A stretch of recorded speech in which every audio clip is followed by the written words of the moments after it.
Are we going live? Can you hear my Overwatch sounds? They're Nope. ambient. Yeah, you're I fine. can still hear a couple. How's it going, folks? Well, Welcome you're into welcome. Overtalk. Rachel's still playing a match, but yeah, we're here this week. We have myself, Kid Liquid. We have Cable, Caleb Finn, Joshua Piscator Lee, Dylan Pepidus, Hornenbrook, and Rachel Seltzer Querico. So this week we've been talking about doing an episode about hero shooters and the various different hero shooters, but yeah, But some we're people, too busy playing Overwatch, so we're we gonna are talk too more busy. about that. Oh. Yeah, we are too busy. I literally can't stop. Yeah, we're playing too much Overwatch. What's First- everyone's levels now? Just wondering. Okay, let's start this right away, Dylan. Oh, I'm level Oh, 33. I'm better than all of you. No, Oh, you my are. No. Doubting myself. So what level are we though, guys? Rachel, what? I'm gonna have to since check. you're- I'm 23. But I I don't didn't get have to mine play in the front of me. first I don't like remember. weekend because I was traveling, so Okay, Dylan's 33. excuses. 33. Okay, Caleb. I don't know. I don't have mine in front of me, and What I actually don't have Overwatch on my work computer. are you double digits at least? I think so. Oh God. Okay, I haven't been paying attention. Josh, what do you? It's been a long week. I'm level 19. Very nice. I All right. feel like I play a lot though, but I'm only level 19. What's the highest level you guys have seen? I saw a 73 today. 79. 54 is the highest I've seen. I saw a 73. What? Yep. That's nuts. How much do you have to play I've to get never to a been more envious of 73? someone else's EP than that 73. No, the 79 freely admitted to me that he was sharing his account with like people in Australia and Europe. What So a you dick. reported him, right? Right? Of course. Dude, that account probably has so much stuff on Account sharing is against TOS. it. It is Technically against TOS. But they were a clan. I was like, okay, whatever. No. No, it doesn't matter. Not okay. He didn't Cheaters. play really well, which just kind of like defeats the purpose of having this like uber high level account, and then you go out and suck. It's just like, wow. That's the Like that's the thing though. Like you feel pressure to perform well when everybody can see just how much time you put into a game. Yeah. Yeah, I'm like, you would have to just sit there and play nothing like Tracer. I mean, to me, that's like the EP equivalent of like penis enlargement pills, where you just like don't know how to use it, so you're just gonna whatever. Play all Tracer all day. Or like boosting kind Yeah, of. like Is boosting. that what? Yeah, the penis enlargement pills, whatever. Rachel brought up the EP. Except I've only spent money on one of those things. I'm gonna stop right there. Okay. Pretty sure we all know which one. Yeah. But yeah, guys. So the episode was supposed to be about hero shooters and sort of the variation of those that we're seeing with Battleborn and all that kind of stuff. But a lot of us have only just played Overwatch. Only a couple of us have played, the other hero shooters, or really kind of dove into that. Of which there are 4. That I deep mean, really. well. Yeah, it's a really deep well. So we're probably gonna have to push that back until all of us can get access to it, and we don't share accounts on this show because we follow TOS, and so I'm Yeah. sorry, guys. I'm going to tell you right now, I'm not taking out any time from my day to play anything besides Overwatch. Even if Overwatch goes down, I'll just watch the VODs until it comes back up. there you go. Yeah, that's all Rachel did for Dedication. 2 or 3 months. Rachel only watched VODs. She didn't do anything but watch VODs in her room with a blanket and tissues, just waiting for Overwatch. to If come I back. keep my fingers on the WASD, it's almost like I'm playing. Exactly. yeah, Most you- of the people not in the beta feel right now, suckers. I'm sorry. I'm sure you'll tell me. But yeah, I mean, we're The gonna, wisdom of only watch finally dawned on me, by the way. I was like, oh, that's a silly name. But I was like, oh, you literally can only watch the game. Oh, I'm so sorry. We're flexing really hard right now to everybody who's about to hate us, as if we don't get enough downvotes on Reddit Yeah, already. well, It means And the game these is jerks. great. Let's push the downvotes down. So yeah, I mean it's funny just to see, that like yeah we're playing Overwatch so much. So let's dive into. We figured we'd dive into the mechanics of Overwatch. What do those entail? And compared to other esports and other games and everything like that. So guys, where do you see Overwatch's mechanics fitting in with other shooters, other genres, stuff like that? Let's define mechanics. Sure. What do you Yeah. exactly mean by that? In my head, mechanics are executional things. So things like accurate mouse clicks, use of skills. In League of Legends, something like skill shots. StarCraft 2, something like positioning or micro mechanics, stuff like that. Right. Anything executional, in my opinion, is mechanics. The way you touch your keys, the way you move your mouse, your accuracy. It that sounds like kind you're of stuff. singing me a nerd love song. Yo, baby. The way I touch my keys, the way I move my mouse. Yeah. While you guys only watch. I gotta say, it's pretty pro. I'm good like that. I think this game has an incredibly high skill ceiling, though, in terms of mechanics. I mean, you get It into depends so on much the more hero you're engagement. playing, right? I think we've Oh, kind of that's gone over for that a sure. couple times in some of the roles. It seems like there's definitely heroes with higher skill ceilings and heroes with lower skill ceilings. But additionally, then you have the skill floor, right? So you have some with higher skill floors and lower skill floors. I think those are interesting delineations to keep on each hero. Sure. Have we? So I mean, do we have? Is that the definition we're going with? Is just executional based kind of stuff? Is there a different definition? Does anyone have a different definition of mechanics? Just lock that down really quickly. Well, I think if you go like the StarCraft or the RTS route, that there's micro and macro, right? Sure. And those are both part of your mechanics. And I believe that there is a little bit of macro in this, in the sense that you have a resource. You have cooldowns, kind of like a MOBA. You have cooldowns, and you have charging of your ultimate. So there's a lot of things to pay attention to besides just did I get a headshot? Besides which weapon do I use? There's no weapon switching. I mean, there's kind of alternate weapons in some heroes. But there are some grander macro level things to keep aware of, as opposed to standard FPSs. Sure. The one argument that I would make is something to the extent of like a MOBA where you have your executional kind of stuff, so your basic mouse clicks and keystrokes, and then you have like a knowledge base or a knowledge well that you kind of dive into. So that's knowing cooldowns, knowing damage outputs, knowing maps, right? So it's like your knowledge output. And to me, the love child of the two is somewhere in the middle, where it's your ability to execute based on your knowledge without thinking. So like your muscle memory based around the knowledge you have. And that to me, Exactly, it just becomes intuition as opposed yeah. to So like have you're to think not all the time. thinking, Right. you're not actively thinking about like how much damage am I going to do here. You just automatically know and can execute. To me, that's a different level of mechanics. So like that, those are the three like kind of delineations that I have for mechanics. And I think that works generally for all games, and of course for StarCraft something like that you can break it down to even deeper than that. But I think as a general thing, that's generally what I think of when I think of mechanics. And I'm talking about mainly the two that we're talking about, not the knowledge well, but I mean everything that feeds into that. But yeah, is there a hero right now that is generally just harder to play? I will Not say, Bastion and Torbjorn, that's for sure. Yeah, Not- Josh. maybe Not not them. them.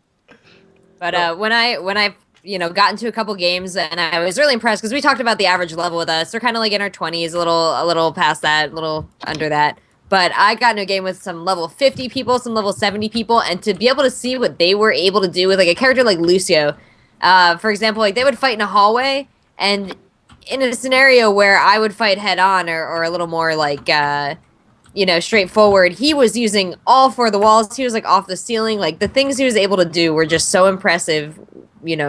I guess after that much longer, double, triple the time I've spent on a character like Lucio. I think there's a lot to come. A lot of the potential of a lot of characters has yet to be unlocked. And I very mean- much agree. One of the things you really learn is that there are things in maps that you don't like intuitively see as directions you can go. One of them is the left side of Volskaya. It's a cliff that, certain champions with movements and jump abilities can actually cross, and it gets you past the main Yeah. chokehold. I know, I actually showed Josh this when we were playing it the other day. And like with Farah, Tracer, we were playing a 6 Tracer game, Lucio. so we were all just Tracer jumping. Lucio Nice. can wall ride over, Winston can hop over. So in a map where you really see people like front load a lot of their defense right at that chokehold point, if you guys want to be really smart and really organized, there are some cool things you can keep on picking up. Another one is the scaffolding on the right side of, well, it's not the right, it's on whatever side you are. scaffolding on the side of Nepal. It's a great way to make sure that you can get through on a flank on the skirmish map without having to go through the front where your opponents are usually looking. But the caveat is, when you pull off these flanks, if you're the only mobile hero on your team, unfortunately, 1v6, even if you're at people's backsides, doesn't work terribly great. Tracer, you can be super annoying, and that's awesome. And who knows, maybe you get like a Pharah ultimate off. But it is increasingly difficult to just use these as like singular exploits to win games. Yeah. And I think it kind of goes back to something we've talked about on previous episodes as well, of the movement and the verticality of Overwatch. There's so much more to these maps than you see in other shooters right now. And I know games like Titanfall especially really explored the verticality and the movement of map types in Titanfall. But like this takes it to another level. Every character has a different movement type, movement options, and it makes mechanics extremely important to understand, not just how to do something and where you can do something, but also being able to execute that at the right time, in the right situation. Exactly. That's my thoughts. Is you can know all these cool map spots, you can know all these cool tricks, but being able to actually do it in a pinch, and like we said, without thinking about it, you just know that you can do it, and so you do it immediately. That's where I think the expertise comes in, and the true mechanics comes in. There was a guy, the map with the bus in the middle. Numbani. There was a guy at Lucio who's bouncing back and forth from the bus to the wall, and he's shooting me the whole time, and I'm trying to follow him, and it's impossible. So I mean that's fantastic mechanics to me right there. Yeah, I feel like Lucio's getting like one of the highest skill caps with wall ride. Like, it's the thing where when you pick up Lucio, it's the last thing you think of. You're like, oh, I can ride walls. Cool, I guess. You're like, what's the point of this? Right. And then you see these crazy guys, and you try and get them in like a hallway or these rooms with 4 really tight corners, and they're just like running laps around the middle of the wall, and you're like, okay, this is annoying. This is officially annoying. Yeah. And the funny thing too is just like the way you enter rooms in Overwatch is a little funky too. I mean, like in most shooters, when you play a shooter, you're trained to sort of aim at eye level or aim at head level, so you can get a headshot off if something's around the door or something's in the corner. And so like if Lucio's coming out of a room or out of a hallway on a wall, it makes you readjust your sights a little bit. Yeah. And like having to do that can throw you off so much just at the beginning of a fight. Well, not to mention the varying hero heights. Yeah. Can be really difficult. Like Torbjorn is phenomenally shorter than a lot of other heroes, and it can be hard to readjust like on the fly to say it's like Oddjob. He's Oddjob running around just shooting you with his molten pistol, and you're like, okay, this is annoying as well. Yeah. I will say, I mean, especially when you're running around as like Soldier 76 and it feels so like Call of Duty standard, just put the reticle at head height and run and shoot anything that moves. Like, it really throws a wrench in your plans when Torbjorn and his short little butt come like running around the corner, or like all of a sudden like Lucio is coming at you like off the ceiling, or oh my god, Reaper anywhere. Yeah. I really am getting pretty sick of Reaper. Like, of all the heroes I thought I'd hate, it wasn't that guy. Yeah, it's been interesting. Reaper's my main, and playing. I feel like he's much tighter. I don't know if you guys have played him much since the beta's come back, but I feel like all the movements are like a little bit more crisp and succinct. Even the shadow walk that he does across that he teleports, it's faster, and so you reappear faster and you can adjust faster. There used to be a lot more delay in between, and you were more vulnerable. So I think that's another set of mechanics that I find interesting as a Reaper main, of positioning yourself and then reacquiring your targets very quickly after your teleports or after your shadow walks. Or I always confuse the stinking names of the two abilities. Yeah, Reaper's one of the 3 heroes I have not put any seconds or minutes into on this game. Reaper? Yeah, Reaper, McCree, and Widowmaker I have not touched since the beta came back. I've really enjoyed McCree, and McCree's one of the ones that I kind of forced myself to play, but yeah, Reaper, I have like a minute and a half on just because I vowed to try everyone. Right. Yeah, I Shadow mean, Step and Wraith Form. Shadow Step is teleport. Wraith Form is where you're floating around. Right on. Got it. I mean, I've largely, and I mean, this is going to be an ongoing issue with the game. Is more often than not, like 80% of my games, I am forced onto tank and support to try and like round out a team composition. There is still such a strong bias of people wanting to play offensive heroes or offensive defensive heroes. I like this Torbjorn Bastion situation has like exasperated the fact that this was already an issue. So I've been playing a lot of Zarya. Zenyatta has really, I think, become really Yeah. key. As I played more Zenyatta than Mercy. Who would have known? Yeah, well, since Mercy got nerfed and Zenyatta gets his healing buff now, where he can actually be healed, since he was a predominantly shield-heavy hero, he really had a time where it's like, okay, if my shield doesn't come up, I'm losing health.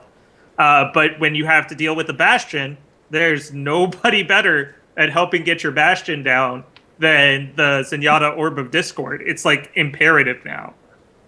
Sure. Yeah, I know Dylan and I have been playing and with Bizzle, we've been playing a lot together recently, and we were talking about this problem, and I always made the joke that Zenyatta's the support you play when you don't want to play support, but you kind of have to. And then we just quickly realized, like, oh my goodness, you take down tanks and squishy so fast because it's like one Orb of Discord, and you can essentially two-shot people if you crit them, two-shot squishies if you crit them once. I've had a lot of games as a Zenyatta where you can go on like 10 plus kill streaks, like get like 10k in damage in a single game. It's like people just, it's the whole like problem with any kind of class-based game. Nobody wants to be the support role. Everybody wants to be the flashy carry, but people are going to quickly realize, like the crazy Lucio players out there, Zenyatta is just absolutely like, if left untouched, he can just shred everybody, and it's so fun to play. Well, I mean, these new skirmish maps literally have given Lucio an amount of power like no one would have seen coming. He's so good on every single one of them. Because all of them have these ledges that are either tied into the center of the map or right near a point, where literally him knocking you off, if you're not a mobility or flying hero, is an auto kill. And I've seen Lucio's land knockbacks that get 3 kills in just a knockback. Just his right click got him 3 kills. So a lot of people are going to start learning very quickly that, you know, support isn't just playing Mercy. I played a stint last night where I played 3 straight games where Zenyatta had play of the game, and none of them were him using his ultimate. All of them were him just... Non-transcendence play of the game for Zenyatta? I've gotten all bunch. 3 of Which is them. a really So confusing easy. sentence if you're not super into Overwatch. Yeah, Transcendence is his ultimate where he turns golden and heals everyone. But literally, it was these guys, they were all leveled like 40 or 50, and they just rotated off playing Zenyatta every map, and they would just go out. And unfortunately, I was stuck playing tanks for those 3 games, and I just got melted. Game after game after game. No Harmony Orb? No, I didn't have a Zenyatta. We didn't have healers. You're playing against these Zenyatas? Yeah, I was playing against these Zenyatas. And I was just getting, like, run down every game. Ugh. Felt bad, man. Felt bad. Yeah, a lot of my matches as Zenyatta have come down to these weird, like, Zenyatta v Zenyatta, like, shoot-offs. Yeah. We're just sniping each other from the back lines.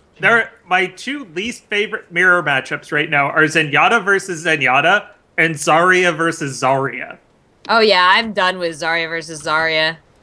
It's so, like, like, you feel like the thing that makes you cool standing there and getting to be, like, invulnerable while the other person's taking damage, and then suddenly they're invulnerable, and you're like, no, it's no fun now. I don't like it anymore. yeah, stop it.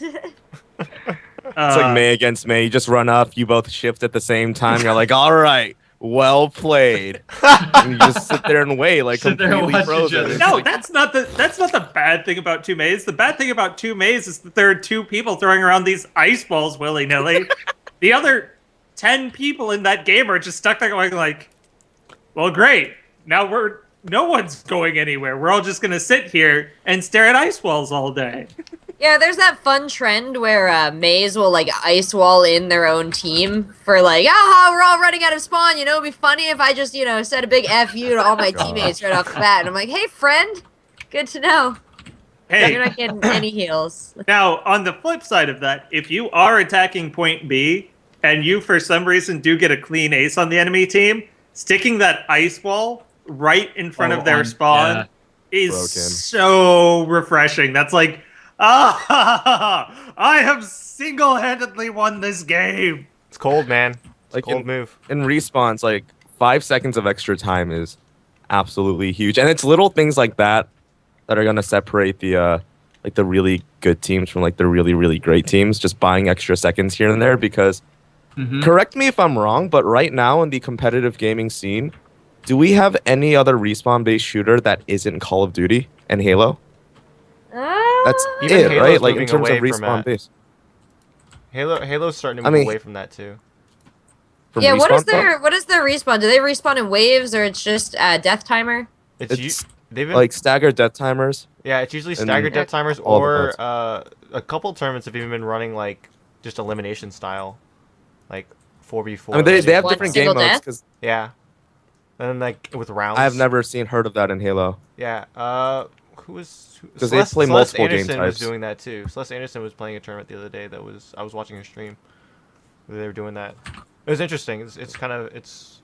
Let me look that up actually. Why you Yeah. guys go on it? But yeah. The thing that I want But to the bring thing up I is- wanted to, like- Oh, go for it. You Yeah, go ahead. No. Go, Okay, I so wanna stop the you. thing I wanted to mention in terms of mechanics and stuff was we were talking at the beginning of the show about how we see all these mechanically skilled players who can pull off like the clutchest shots. They'll just turn on you and snipe you in the face as Hanzo. But in a lot of these respawns-based shooters, you see teams that aren't necessarily the highest fragging or slaying teams win objective-based games when they're like down like negative KDs because they just rotate better, they use the map better, and they just hit objectives and get the kills that they need to. Because we've all seen like these Slayer type games, whether it's Halo or Call of Duty, where somebody's going like double positive on one team, and you're like, oh, how is this team like not winning King of the Hill?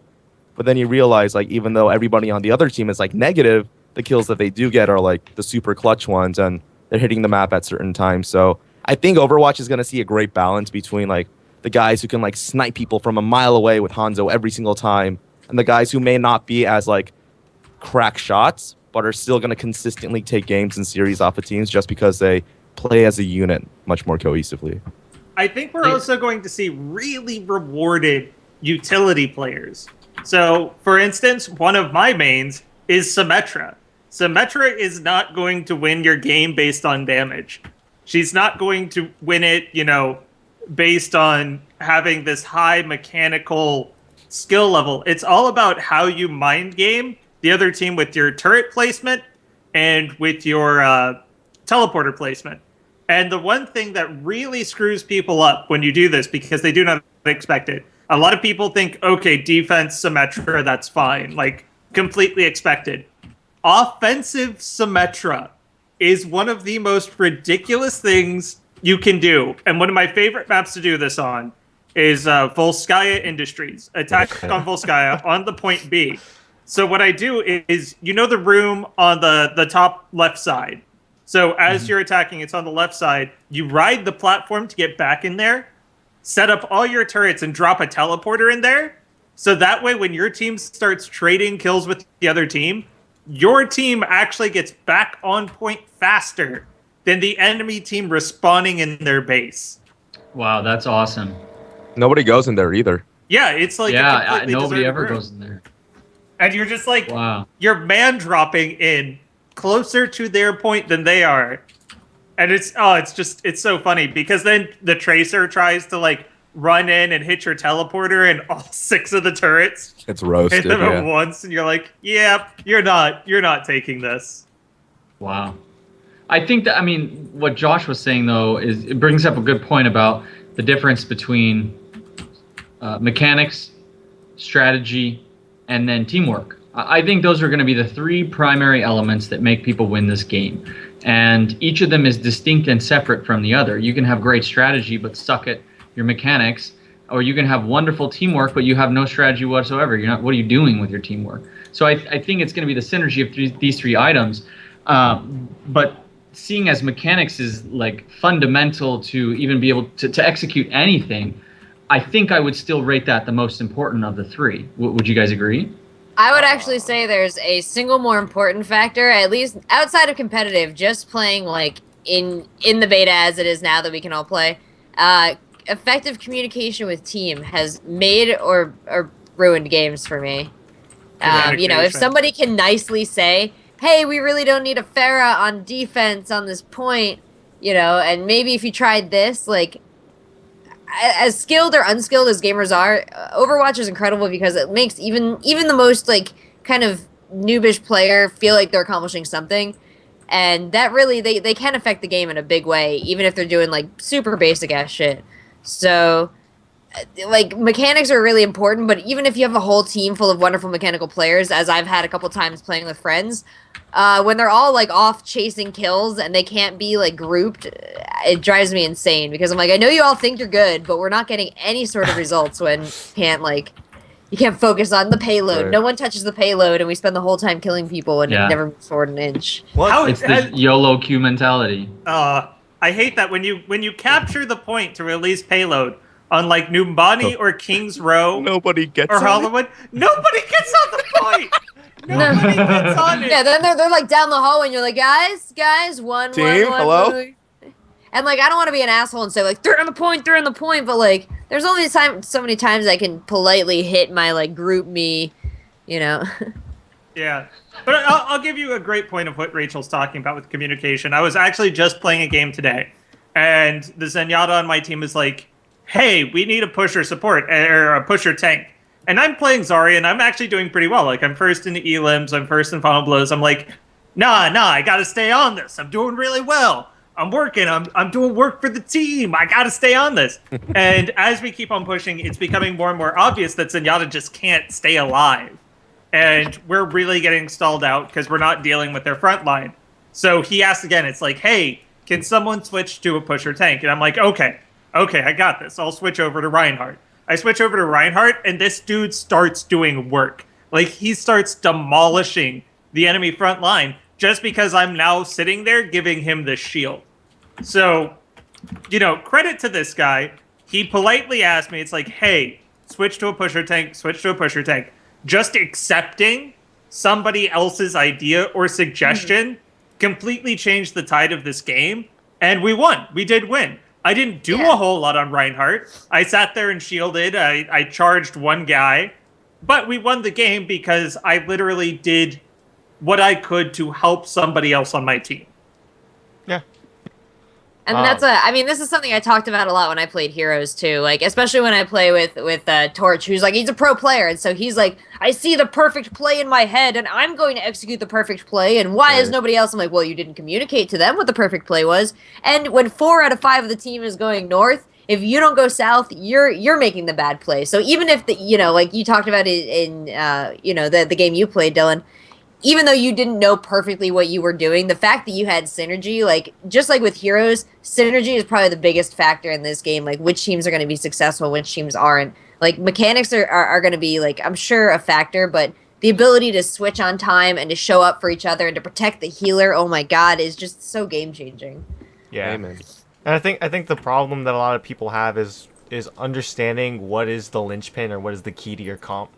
So like, a healer is so important, and a support is so important in this game.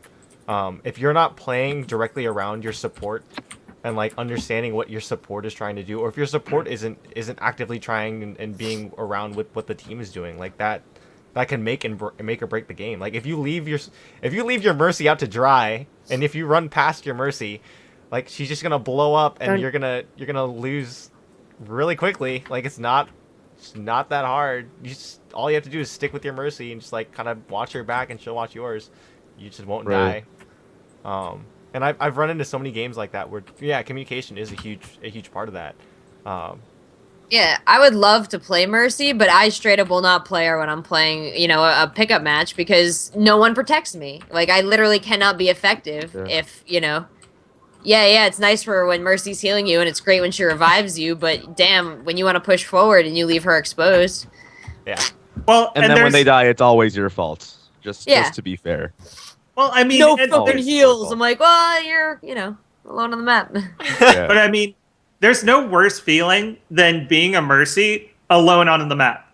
Like, Yeah. you're trying to get to your team, and then suddenly there's like a Reaper or a Tracer that's in between your team and your spawn, and you're just like, well, this is a fine kettle of fish. I'm just sitting here out in the middle.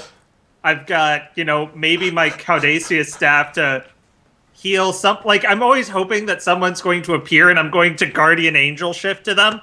But yes, no. I'm like, no, let me fly to you, Farah. Right. Farah, where are you going, Farah? Yeah, nothing worse than getting lost in a team fight and just staring in multiple different places.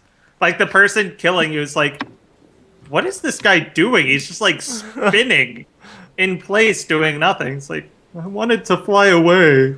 Why do you hate success? I have so many questions for so many people.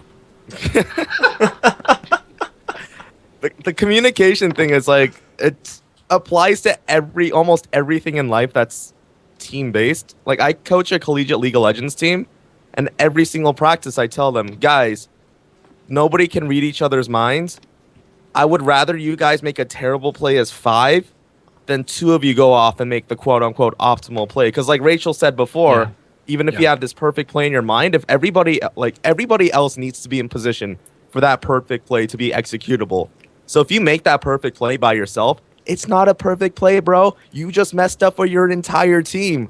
But beyond that, I think what's cool about Overwatch right now is the fact that there are ways for like 2 or 3 people on a team to combine heroes in a way that if you 2 or 3 are communicating in a really effective way and synergizing with each other, then you can single-handedly carry games. Like Dylan and I were playing the other day where we were just getting like really bad teams, and he was playing Zarya and then I was playing Tracer, and every time we'd be like, Dylan, Josh, let me know when you have ult up, let me know when you have ult up. We would never throw ults without each other. And then with Zarya and Tracer, you can pretty much like guess what happened every single time. Like especially when we're playing capture point, Dylan would ult the point, like get like 4 or 5 people pulled in. I would shift in and drop my my sticky bomb on them, and we get like 4-man multi kills like over and over again. So that's Wow. like situations where like 2 people can carry games, like if you just communicate, and it's like super simple too. It's not like super elaborate. It's like, all right, let's both hit Q at the same time. We won. Yeah. Best 3-person combo. If you're playing attack on a payload mission, get a Bastion, get a Reinhardt, and get a Mercy. Set the Bastion up on the payload, get Reinhardt right in front of him, and Mercy behind the shield. It is an immobile, unstoppable wave of damage just continuously riding the thing. And as soon as one of them dies, Mercy's right there with the res. This was actually, it's so strong that I watched the pro games from this past weekend. Pro teams are actually playing Bastion on attack. If you had told me that in the first run of the beta, I would have slapped you, because that is ridiculous. And Right. now it's actually a thing.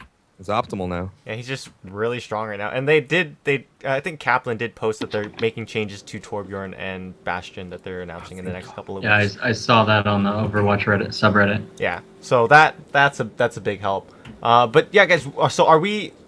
I know we've been talking about mechanics maybe not playing as integral a role, and I agree with that to a certain extent. What percentage do you think is it mechanics to sort of communication and knowledge, right? So like if you had communication, knowledge, like knowledge, strategy, and mechanics, is it a third apiece? Or do you think communication takes a little bit more of that? Is it 50% communication, 25% of knowledge, strategy? I think a good leader can do anything. I mean, there are certain people that like if you can't figure out how to run forward or shoot your weapon, that there's no help for you. Yeah, but sure. if you're To all a basic point, to a players, point. the ability to work together, just like in Heroes of the Storm, is what's been most rewarded in current Blizzard games, I think. And that's what I like to see. I feel like, at the end of the match, there's a big indicator, a big push for playing with communicative and positive people. You get to downvote people you don't want to play with. Yeah. Very true. I would say it's a 40-40-20 to me. 40 mechanics, 40 teamwork, and 20 strategy. Sure. I mean, to me, this is the high conundrum from League of Legends, where if someone really excels in communication and strategy, it can almost completely outweigh mechanics. Like Yeah. I mean, Kai, there's who plays outliers.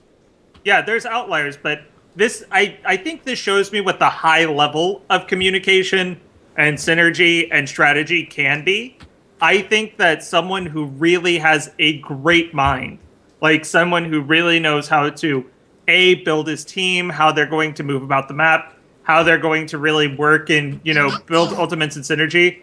I think that if you're really that good at that aspect of this game, it can almost completely outweigh mechanically how bad you could be, due to the high floor of some of the heroes that are actually relatively good for basic use. Like, let's take Reinhardt, for example. You will not have a high skill cap Reinhardt. He does not need to have, the godlike reflexes or know how to do his bunny hop, because the bunny hop isn't going to do anything.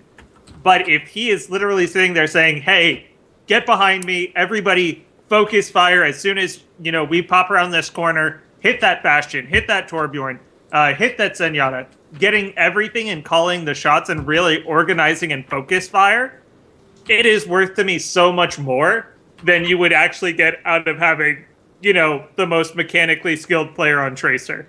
Sure. But don't you think that there's a place? So there's 6 players on each team. So don't you think there's a place for each role? Like, you're gonna need a leader, Absolutely. but you don't want all. You don't want You're gonna need a couple mechanical players that the leader can direct. Absolutely. And so I think that there's all leaders, 6 leaders, Six Well, leaders. different ideologies, max volume. That's No, what and Yeah. Dylan, the you thing haven't that, played some of the games that I've. Everybody arguing. no, I'm harkening back to another time here. No, Dylan, the and I see your point, and I agree with it. The only thing that I would say, play devil's advocate a little bit, is I would argue that, especially with the way the game is now and how important synergy is, even if the leader that we're talking about is making terrible calls and making probably the wrong decisions, if everyone else respects and listens to that leader and is just on the same page, most of the time you're going to win a pretty high percentage of your games just by being on the same page. Even if those calls are wrong. Even the most basic thing, like ult coordination. Yeah. Like, no one going out until all ultimates are out. I'll give you an example. This was first round of beta. We were all playing a game against a 5 soldier and a mercy composition. I think I played with you on that. Yeah. We mowed them down for almost the entirety of the game. But then came like the last minute on point B. They literally all waited till they had soldier visor up. And they just completely mowed us down in one single instance. And that was the game. Yeah.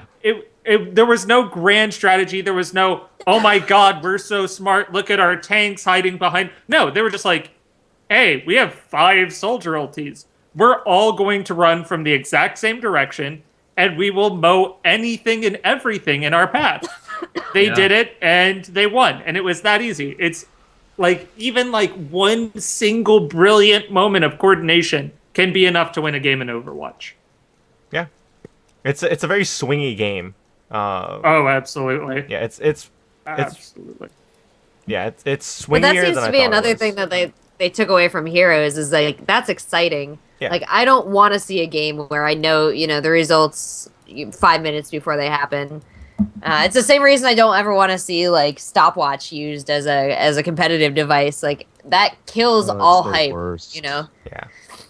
I mean, the thing that I would say too is just kind of, I agree with you. Like, it's exciting. It's more fun to watch that way. But there's some form of satisfaction and some form of, it's some form of satisfaction and a form of just kind of amazement when a team just completely shuts down another team and they cannot come back, right?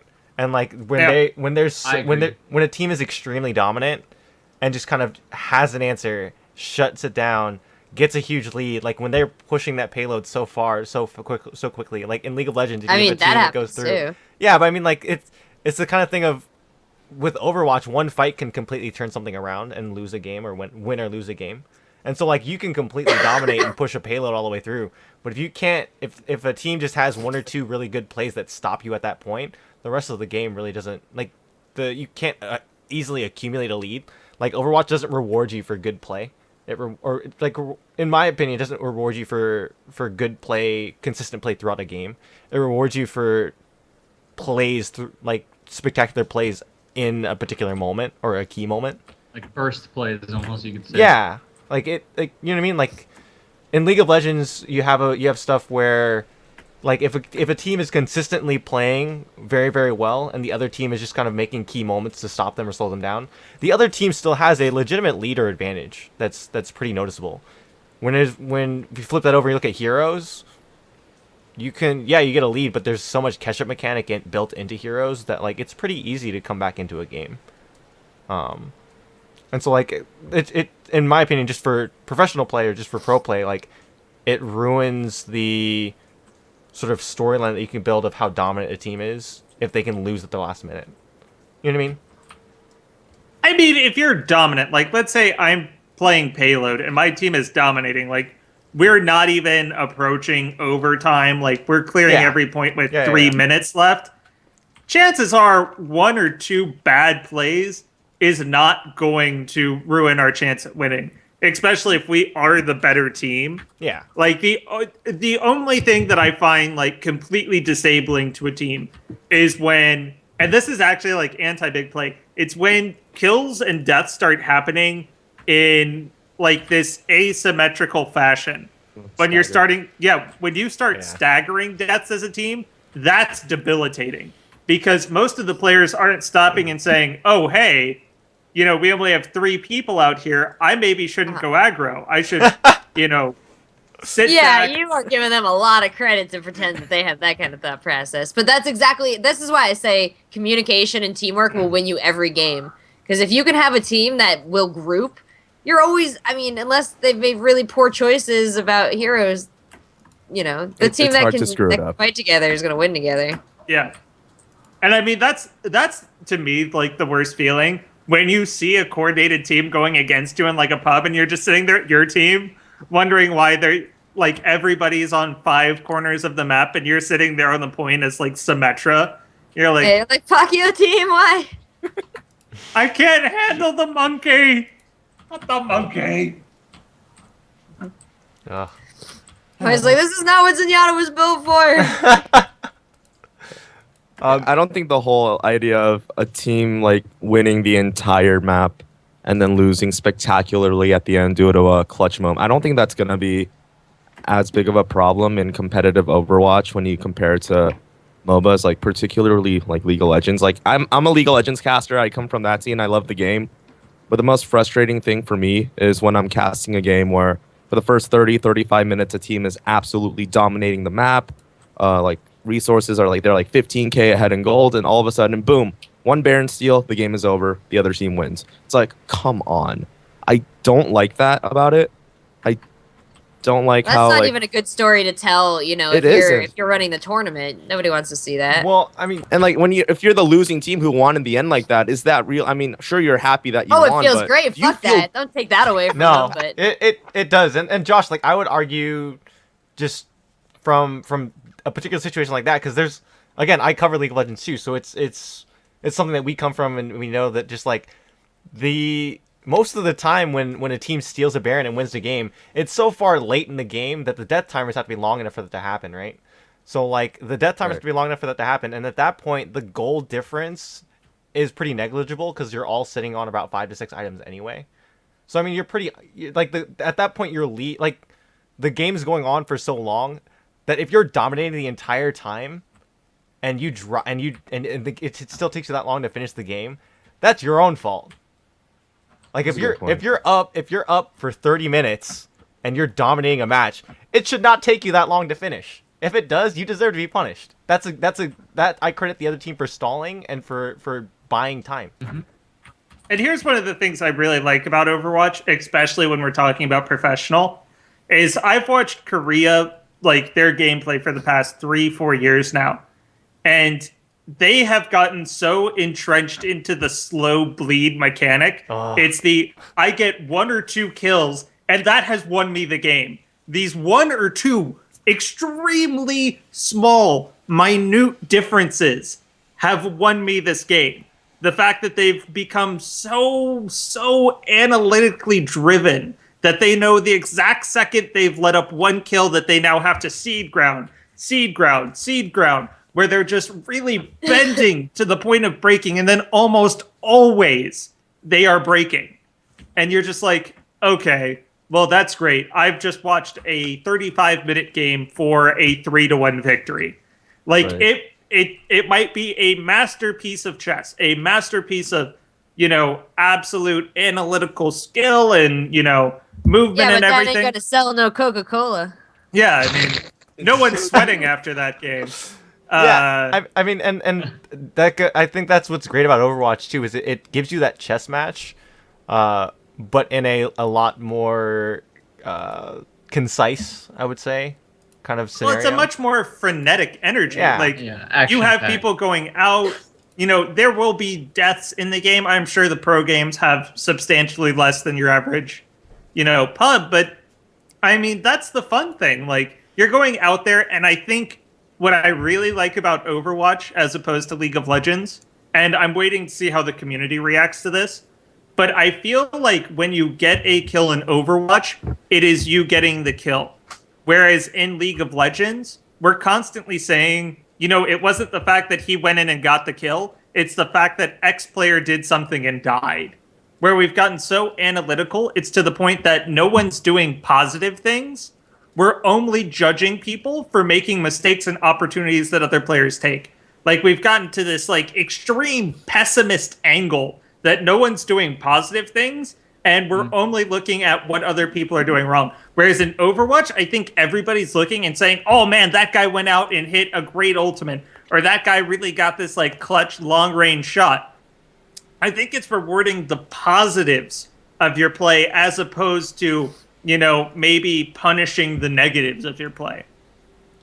Sure, and That's a really I think good point. I think that honestly comes from just the longer the game is out and the more we know about the game and the deeper we get into sort of the strategy and analytics of it. Like, as soon as we know what right now we don't know what's optimal, right? Like, we're not entirely sure what is optimal. Like games like League of Legends, Dota, even StarCraft 2, like we know to pretty certain, to a pretty high extent of what is optimal and what should happen in certain scenarios and situations, where you can actively call out yes, this is a good scenario to do this, this is a bad scenario to do this, and when something happens to go against that, then you can easily justify if that is a good or bad play. In Overwatch right now, we really can't say that, right? You don't know, you're not entirely sure. You're I think maybe that's a good play, maybe that's worth, okay, cool, whatever, that's awesome. And I would say that there's certain times in League of Legends and Dota where you're that's an awesome play, that's fantastic, and I think that's times where it goes against what we consider to be optimal or normal, and someone just makes something happen with something skill based or something that they see that we don't, and goes against what is a common knowledge. But I mean, it's like a Baron steal. There are two sides to a Baron steal. It's either, hey, kudos to the guy that stole it, or it's, oh my god, Saint Vicious missed another smite. And more often than not, 90% of the time, it's, oh my god, Saint Vicious missed another smite. I think that's where mechanics come into play. Yeah. Because so much of in MOBA play, when you get into these raw numbers in terms of stats and how much damage or things that you can do as a player, as opposed to Overwatch, where the only real resource you have is your ult charge, and I guess ammo to a certain degree, but that's unlimited, so I don't think that's really relevant. Maybe reload cartridge. Yeah, but the mechanics of the situations are what make these outplay mechanics actually possible, because in League of Legends, if you're down an item and a half to your lane opponent, homie, I don't care if you're Faker versus a bronze person, there's only so much that you can do to outplay.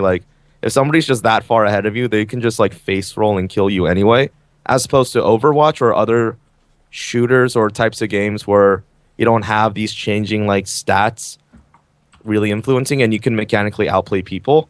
That's where this a lot of more of these positive moments can happen, because it's not going to be like, oh, Faker goes in with a 7-item advantage and completely wrecks him. What a wonderful player. Like, you're never going to say that because, like, the dude has, like, 1.5 million more in gold. But in Overwatch, you're like, oh, Tracer goes and she dukes past the entire front line and deletes the entire back line. Then it's, like, more of a mechanical, like, this player's doing such a crazy positive thing moment that was made possible by the fact that they were so mechanically skilled versus their team just getting ahead and that just being the natural progression of events. Like, that's how I view it.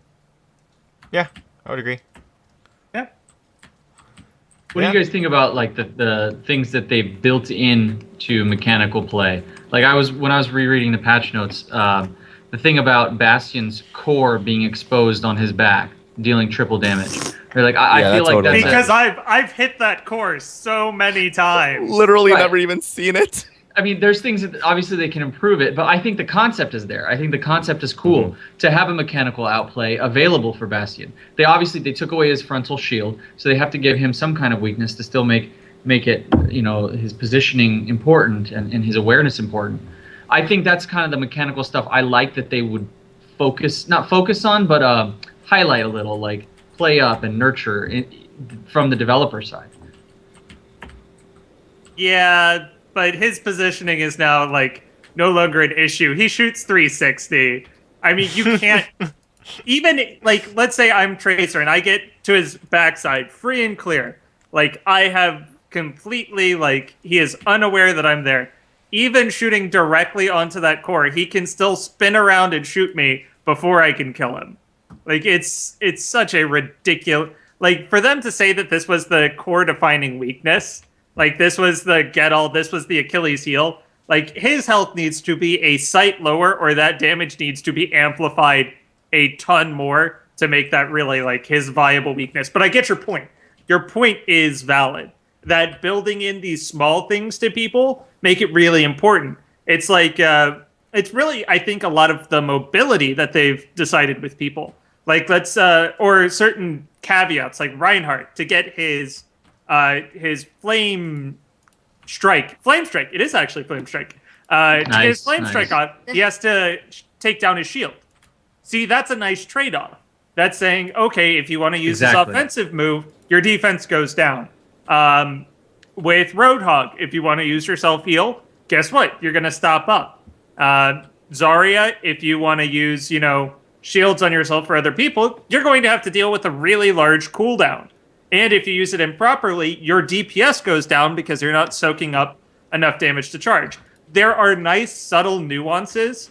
I think really a lot of them got built into more of the tanks, in my opinion, than maybe onto some of the damage champions. You don't really see like a huge trade-off on Pharah. She's just jumping and throwing stuff out. But I think there are interesting trade-offs with some of the champions. Heroes.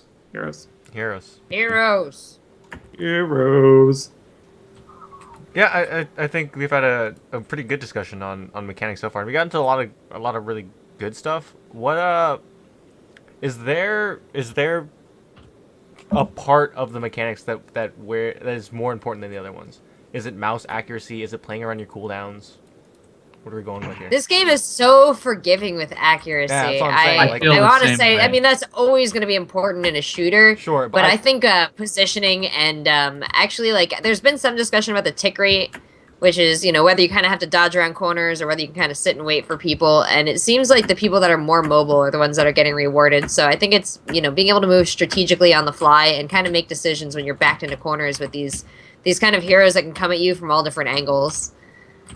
Yeah. I feel like, again, we talked about the skill floor and skill ceiling, and I think the mechanics have been mitigated by the developers by giving these low skill floor and low skill ceiling heroes. But I think we still have high skill ceiling heroes like Tracer, like Lucio that we talked about, like the snipers, Hanzo snipe from across the road. Dylan was talking about that also. I think these are things that we will still continue to see develop. People who perfectly place and time out their Tracer teleports. I think those are things that will, as they continue to grow. I think one of the most technically important heroes is Genji so far. I mean, people who can have good accuracy with Genji I don't know what to do against those people. They can pretty much be unstoppable. They know the perfect timing to block or to reflect. They have perfect headshots all the time, and that's such a high damage, very high accuracy skill that if you put your reticle at the right spot, man, it's a kill every time. I think these things are going to continue to be exaggerated and grown over time. Yeah, like to illustrate that, I had to play Seagull in a pub match. And where's your camera going there, Cable? What happened? Whoa. Sorry. Fried What chicken, happened? it's not this kind of stream. What happened? Yeah. All right. So to illustrate Cable's point, I had to play Seagull, and Seagull plays on. No, he's not Envious. Oh no, he's waiting for a new team. He was on Not Enigma. He's now looking to build a new team, but he's one of the early pros for Overwatch, and he decided to play Genji in this match, and our team couldn't do anything. Like, he literally single-handedly could kill 2 tanks on Genji, and you're just like, how is this happening? So, I mean, you know that the ceiling's out there, and there are some people that are going to reach it. And the ones that reach it right now are just going to be, it's going to be like Chowster of CLG. It's like, he's going to be a god for season 1, maybe a little bit of season 2, and then we'll see how he deals with, constant changes, upgrades, getting older, getting slower. But right now, the guys that are jumping out early they're getting such an advantage over everybody else that maybe doesn't learn quite as quickly as they do. Very good points. Josh, what any final thoughts on mechanics here? If you can aim, you're gonna do pretty well. I mean, I'm still sticking to the whole point about teamwork being a lot more important than just sheer mechanics in this game. When you get to the higher levels, there's going to be a point where you're going to get diminishing returns on how much time you put into developing your mechanics. I think there is a base point to where, all right, bro, you've got to be able to shoot. You've got to be able to crit like somewhat reliably, and you need to know how to like use your basic mouse skills. But beyond that, I think communication and teamwork is going to be what's going to be a really OP in this game. But hey, there's still a lot of room for mechanical gods to shine in this game. We've all played against like the near aim hack level Hanzos. We played against Widowmakers for some reason can only find your head in these situations. And then again, we also have Bastion and Torbjorn. So teamwork over mechanics like at this point, but we'll see that change in the near future, I'm pretty sure. I'm hoping so. I'm really looking forward to seeing the cool stuff we see going forward. But yeah, guys, it looks like it's gonna be the end of the episode for this week. We've lost Cable for some reason, but that's okay. He's Cable. No, he'll be back next week. But yeah, guys, next week we're gonna go ahead and discuss our first monthly meta breakdown. So again, at the end of each month, we're gonna go over the meta and how it's adjusted or changed depending on patches or anything like that. Anything that comes up. Yeah. Turrets. So next week we're gonna talk all about turrets, all about Bastion and Torbjorn, most likely, unless they're changed. But we're still probably gonna talk about them anyway. But yeah, next week, tune in, and that will be a monthly series at the end of each month. Otherwise, if you guys want to go ahead, tweet at any one of us, or go ahead and contact Overtalk, you can go ahead, send us an email, send us a tweet, send us a PM on Twitter on Twitch, anything like that. Give us some suggestions, give us feedback, and yeah, had a great show, guys. And see you guys later. Goodbye.